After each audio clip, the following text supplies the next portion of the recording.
नमस्कार, मैं हूं आपके साथ आयुषी शर्मा। IMNB न्यूज में आपका स्वागत है। आइए रुक करते हैं ताजा तरीन खबरों की ओर। मुख्यमंत्री ने नवनिर्वाचित विधायक सोनी ने सौजन्य मुलाकात की। मुख्यमंत्री विष्णुदेव साय ने आज उनके निवास कार्यालय में नवनिर्वाचित विधायक सुनील सोनी से सौजन्य मुलाकात की और विधायक सोनी ने विगत दिनों उपचुनाव में दक्षिण विधानसभा क्षेत्र रायपुर से निर्वाचित हुए मुख्यमंत्री विष्णुदेव साय ने सोनी को मिले और उनके दायित्व के लिए बधाई और शुभकामनाएं भी दी। उनके उज्जवल भविष्य की कामना भी की। मुख्यमंत्री साय ने कहा कि रायपुर दक्षिण विधानसभा क्षेत्र पूर्व सांसद सुनील सोनी के संसदीय क्षेत्र का हिस्सा रहा है और आशा करता हूं कि उन्हें मिले इस नए दायित्व तथा उनके अनुभव के लाभ से रायपुर दक्षिण विधानसभा क्षेत्र के विकास को नई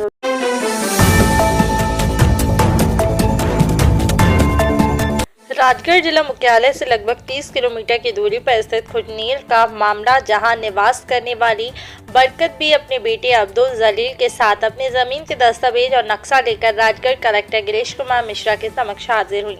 उन्होंने बताया कि उनके द्वारा क्रय की गई भूमि पर नगर के ही दबंग व्यक्ति के द्वारा जावरा रास्ते का हक जताया जा रहा है और जबकि उनकी ज़मीन में इसका रास्ता है, वह खुद व्यक्ति रास्ता देने के लिए तैयार है, लेकिन सिर्फ हम गरीबों को परेशान किया जा रहा है। पीड़ितों के मुताबिक उनकी फरियाद सुनते ही कलेक्टर ने खुजनीर तहसील से फोन पर बात की और मौका मुआयना करने के पश्चात संबंधित पीड़ित की समस्या हल करने के निर्देश दिए हैं। साथ ही यह भी कहा कि यदि इस सप्ताह में निराकरण नहीं होता है तो अगली जनसुनवाई में दोबारा आना। बरकत पी और उनके पुत्र अब्दुल जलील का आरोप है कि उनकी खरीदी हुई जमीन पर जवार रास्ते को लेकर खुजनीर निवासी राहुल शर्मा पिता दिनेश आचार्य के द्वारा उन्हें तहसील में केस लगाकर परेशान किया जा रहा है, जबकि संबंधित व्यक्ति की जमीन का रास्ता अन्य व्यक्ति की जमीन पर है, जो कि वह स्वयं भी कह रहा है, लेकिन हमारी जमीन से रास्ता लेने के लिए हमें तहसील से नोटिस भिजवाए जा रहे हैं।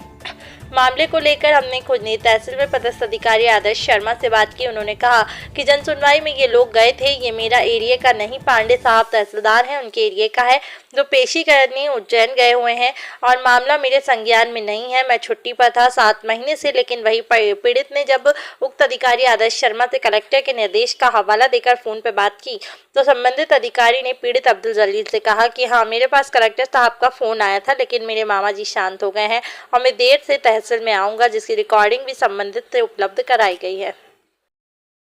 क्या नाम है आपका? अब्दुल जलील। कहाँ से आए हैं? खुजनेर से। क्यों आए हैं, क्या मामला है? मामला यह है कि सर हमारा जो पहले इन रास्ता के बाद उसके ऊपर हमारे ऊपर नोटिस निकला है तहसील के अंदर से, जबकि इनका रास्ता हमारी ज़मीन में होती है ही नहीं। किसका? राहुल आचार्य जी का। इनका रास्ता बेस साहबा की ज़मीन में होती, वो भी खुद कह रहे जिसकी ज़मीन है वो कह रहे कि मेरी ज़मीन में होती इनका रास्ता है, लेकिन ये नहीं मानते। फिर सर पहले भी दूसरे के ऊपर मोहम्मद खजान जी के ऊपर इन्होंने केस लगाया, तो वहाँ से केस हार चुके हैं और अब लगा रहे केस हमारे ऊपर कि आपकी ज़मीन होती मेरा रास्ता है, जबकि हमारी ज़मीन होती रास्ता ही नहीं। ना तो गवाही को बुलाया, ना किसी को भी नहीं बुलाया। पटवारी जो RO साहब और राहुल भैया तीनों आ गए और उनके बाटादार आ गए कि बागर सफा करो और रास्ता बनाओ, रास्ता आज ही देंगे, नहीं तो पुलिस बुला के इन्हें अंदर करवाओ। हमारे को सुनवाई नहीं है। तहसीलदार साहब कहते हैं कि चले जाओ यहाँ से, कागज़ दे दो, मुझे जवाब दे दो साहब। मैं पैसे करते करते इतने दिन हो गए कि हर महीने पैसे लेती है, हमारी तारीख लगती है, तारीख पे जा दोनों, ना तो हमारे गवाह को बुला, न किसी को बात करने के लिए पसंद नहीं। कितना समय हो चुका है? समय कम से कम 1.5 साल हो गए इसी पर। 1.5 साल से ये विवाद चल रहा है? यही विवाद चल रहा है। ये सारी रसीद है मेरे पास में। फिर आज आप कलेक्टर साहब के पास आए थे? कलेक्टर साहब के पास में आया था। कलेक्टर साहब ने बोली कि आज आपको निराकरण कर दिया जाएगा। उन्हें तहसीलदार साहब को फ़ोन लगा दिया गया। और क्या बोला इसके अलावा? इसके अलावा ये बोला कि अगर सुनवाई नहीं कर तो फिर अगली जनसुनवाई में वापस आना। कलेक्टर साहब ने बोला कि जहाँ उनका रास्ता पैतृक रास्ता है वहीं से उन्हें रास्ता मिलेगा, आपकी ज़मीन से रास्ता नहीं मिलेगा। ऐसे ये कलेक्टर साहब ने बोला। तुमने बागर करी, मैं छोरे को डांटे कहीं, वो जब जिसलिए खरीदी थी जमीन जबकि बागर है, वो जबकि तार पेन। और राहुल आचार्य जी कहता है बहुत परेशान कर रहे हैं हमको, मतलब हमें रोटी खाना भी आराम कर दिया उसने। राहुल आचार्य जी फोन लगा कहता है मेरे से कि बेटा 10 मिनट रास्ते का चक्कर है, 10 मिनट जगह मुझे दे दो, नहीं तो साहब आप तहसील में बोला के डांटेंगे। वो हकीकत बात होगा। पटवारी जो तहसीलदार साहब हम तहसील